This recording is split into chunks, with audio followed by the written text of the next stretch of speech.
Don't let them think we are isolated causes. That's not true.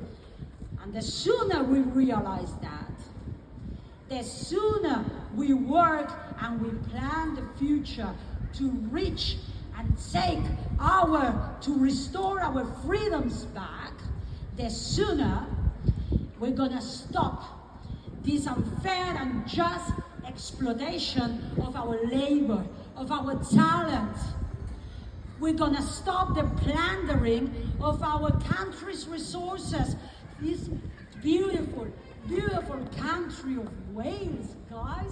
It's amazing how rich, how capable, how talented, with all this hard working, creative Wales. You can do it. Of course, you can run your own land. Who's gonna run it better? Who's gonna know better